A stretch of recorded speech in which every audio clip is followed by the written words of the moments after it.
Hola a todos, bienvenidos a mi canal de YouTube. Soy Ruth Galván, preparadora de las oposiciones a justicia. Me comentan muchos alumnos que realmente qué se estudia en esta oposición. Bueno, esta oposición yo la divido en dos partes, ¿vale? Tanto auxilio, tramitación como gestión. Hay una primera parte donde estudiamos la Constitución española, estudiamos la Ley Orgánica del Poder Judicial, la Ley de Bases del Régimen Local, estudiamos también Unión Europea y luego estudiamos el Estatuto Básico del Empleado Público, libertad sindical. Esos son los artículos del 1 al 15. Es una parte como más teórica. A partir del tema 16 hasta el 31, en tramitación, si estuviéramos en auxilio sería del 16 al 26, pero como sabemos, auxilio y tramitación comparten temario, simplemente se distribuye de manera diferente. Bueno, pues como decía, a partir del tema 16 lo que estudiamos son los procesos. A ver, todos conocemos qué significa un divorcio. A lo mejor no sabemos la diferencia entre divorcio, separación o nulidad.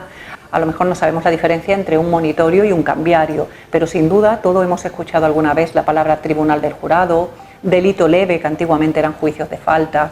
Todos hemos escuchado alguna vez ser testigo en un juicio, la palabra investigado, que antes era imputado. Es decir, solo de los medios de comunicación estamos familiarizados con determinados conceptos procesales. Pues bien, las oposiciones de auxilio, tramitación y gestión, a partir del tema 16, en concreto auxilio y tramitación, empieza a estudiar los temas de los procesos. Es la parte que suele gustar más, porque una vez que uno pone en pie cómo funciona un procedimiento, suele cogerle bastante el gusto a esta parte del temario. Por ejemplo, en el tema 20 y 21, en los procesos penales, estudiamos cómo se constituye el Tribunal del Jurado, cómo se nombran, cómo se eligen, mejor dicho, a los miembros del jurado. En el tema 20 y 21 estudiamos qué significa la palabra secreto de sumario, que la escuchamos mucho en televisión.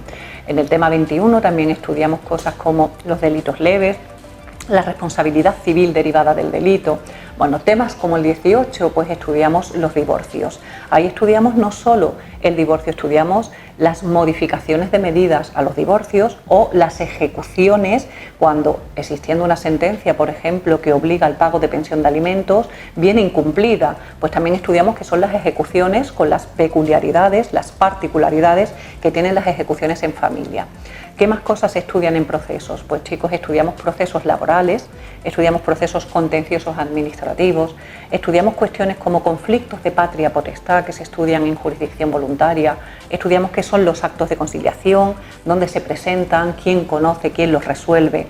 A partir del tema 16, el temario se convierte en algo bastante interesante y bastante práctico, pero además con mucho contenido que lo vemos práctico. Tengamos en cuenta que cada vez que ponemos los medios de comunicación estamos bombardeados por noticias que suelen tener contenido de procesos en una gran parte. Por lo tanto, suele gustar mucho esta parte del temario. En concreto, el tema 16 que estudiamos, pues estudiamos los declarativos, donde estudiamos la diferencia entre un procedimiento ordinario o un juicio verbal. Estudiamos la diferencia entre un desahucio por falta de pago o un ocupa. Por ejemplo, cuando alguien entra en tu casa sin título legítimo, es decir, nadie le ha autorizado la entrada ni nadie le ha autorizado a quedarse, entonces estamos hablando de una persona que es un ocupa. Pero cuando alguien entra en tu casa porque hay un contrato de alquiler y no paga, esa persona no es un ocupa, esa persona es un deudor. ¿Qué ocurre? Solemos confundir la diferencia entre desahucio por falta de pago o desahucio por entrar en mi casa sin autorización alguna.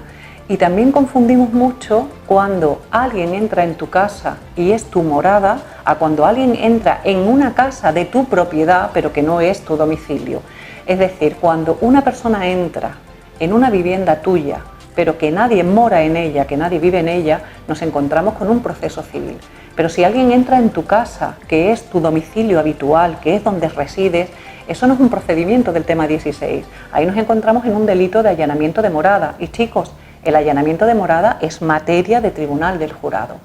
Cuando yo explico en clase, una de las cuestiones que me parece importante para que el alumno pueda entender todo el temario es poner muchos ejemplos. Y este es uno de ellos. ¿Qué diferencia hay entre un procedimiento por impago de alquiler? Nos encontraríamos en un 250 primero.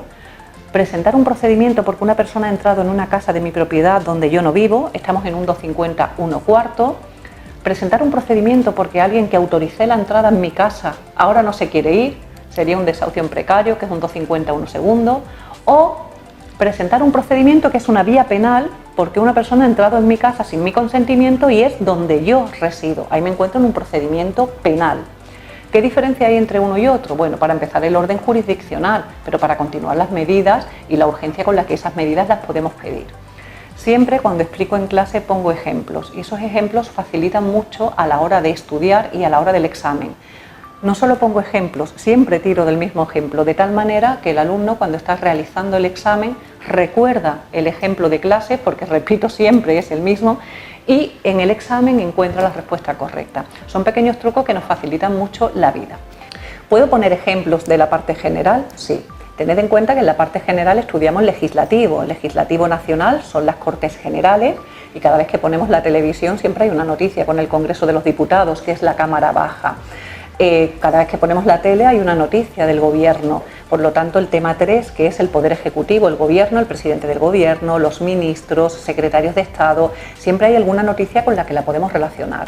O el año 2020, que ha sido un año marcado no solo por la pandemia, sino también marcado por las declaraciones de estado de alarma y prórrogas de estado de alarma, que es algo que estudiamos en el temario, es el artículo 116 de la Constitución, donde se estudian los estados excepcionales, estado de alarma, excepción y sitio. Entonces siempre hay algo que sirve de ejemplo para poder estudiar y que la oposición sea mucho más fácil de llevar. Ojo, los ejemplos no solo sirven para facilitar el estudio, el día del examen os va a facilitar encontrar la respuesta correcta. Siempre que pongo ejemplos, procuro que sea el mismo ejemplo. Siempre procuro que sea el mismo ejemplo. Recuerdo una vez en clase que cambié un ejemplo y una alumna que tengo mucho cariño, Julia, me decía: no me cambies el ejemplo que pierdo el tema. Es como siempre tirando del mismo ejemplo, reiterando el ejemplo, repasando el tema, vuelves a ponerlo cada vez con más facilidad en pie. ¿Con esto qué vas a conseguir? Pues que el día del examen tires del ejemplo y consigas encontrar la respuesta correcta.